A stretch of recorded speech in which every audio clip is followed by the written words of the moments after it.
Hello, pre-algebra students. Mr. Lawrence here with your flipped lesson for the weekend of September 21st, 22nd, 23rd. I don't know if you realize this, but we're already halfway through the first quarter. Yes, today was the midway point of the first quarter.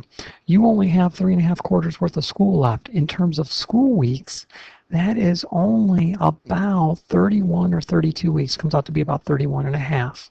Okay, so it's going to be more like 31. But that is not much time until you are up at that quarter-mile long monster they call the high school. Make sure you're doing your best so you can set yourself up for success. To help you do that, I want to point out that there is a test coming up on Wednesday. All right, now we're going to get on to our lesson. Today we're going to be dealing with some story problems. And we're going to try to take some of the stuff we know and apply it to a situation. So the first problem is, what are the possible measures, using only natural numbers, for the length and width of a rectangle with an area of 24 centimeters squared? Now, some of you just automatically go, I don't know. If you say, I don't know, you're not going to know. You have to try something. You have to identify keywords. You have to try to figure out what the question is really asking you to do. And I see a very important word here. Where is it? Area. Area is a very important word, okay? And I see that I need the area of a rectangle. Well, I remember from my pre-algebra days that I can find the area of the rectangle by a couple different ways, multiplying the length times the width.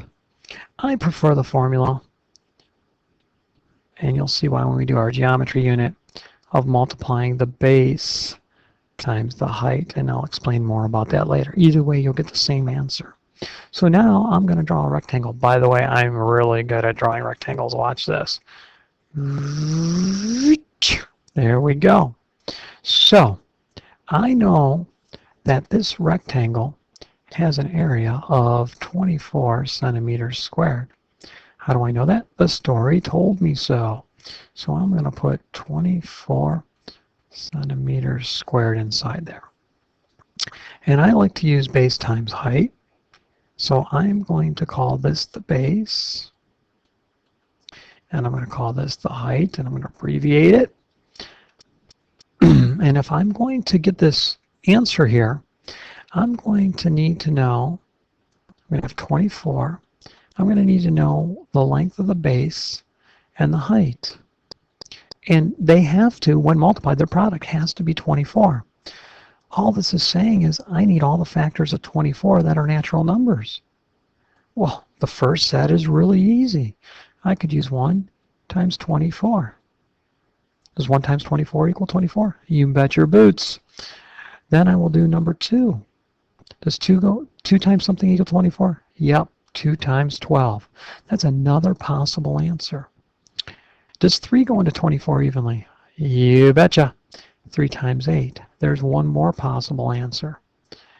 And then I can just 4.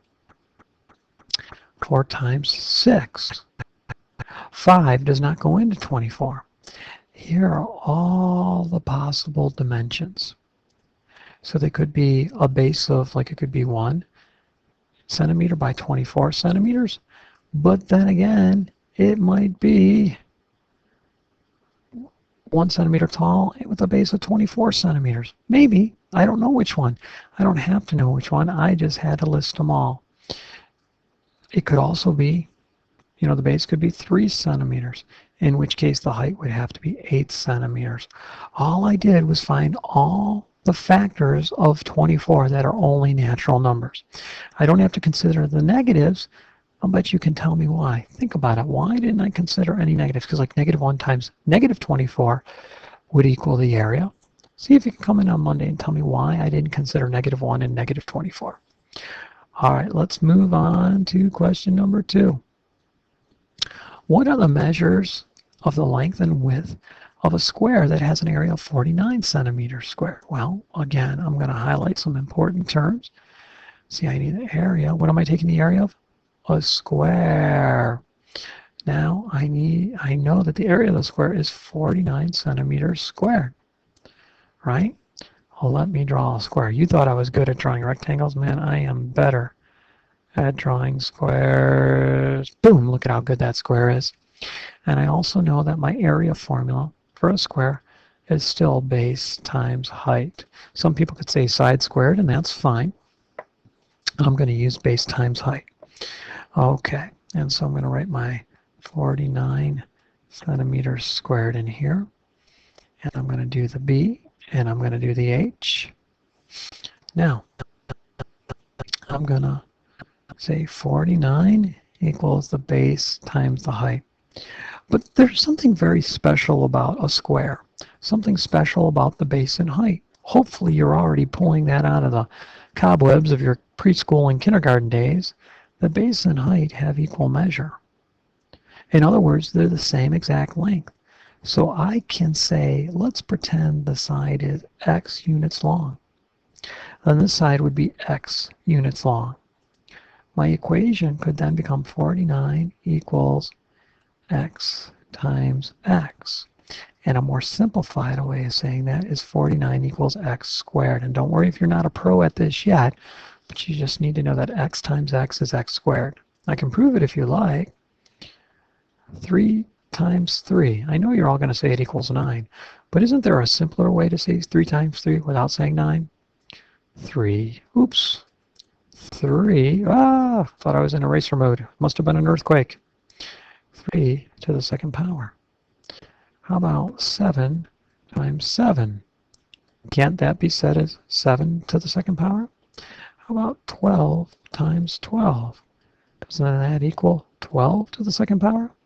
So then what is, let me find a cool thing, star times star? Well, believe it or not, ladies and gentlemen, that is going to equal star squared, or star to the second power. So therefore x times x is going to equal x squared. Okay, so I've got this equation here, 49 equals x squared. To solve an equation, we use the inverse order of operations, right? You guys should remember that from your solving equations last year. We'll be doing more of that soon. But to solve this equation, I am going to undo this exponent. How do I undo exponents? With roots. It's a square. I'm going to take the square root of both sides. And so then x will end up equaling the square root of 49 should be 7. So the square is 7 centimeters by 7 centimeters. If I want, I can check my work and multiply 7 times 7, and sure enough, I'll get 49. All right, one more example, and then this video will be done.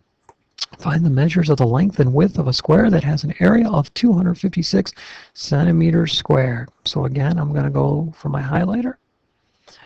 I need the area. What do I need the area of? A square.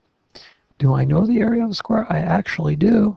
It's 256 centimeters squared. All right, so I'm going to draw my little square. Where's my little square? Square, square. Oh, look, there you are. And I'm going to fill in that this is 256 centimeters squared. And I know that the area of the square can be found by doing the base times the height. But I also know that the base and height are the same exact length in a square. So I'm going to call them x times x, which means that 256 equals x squared.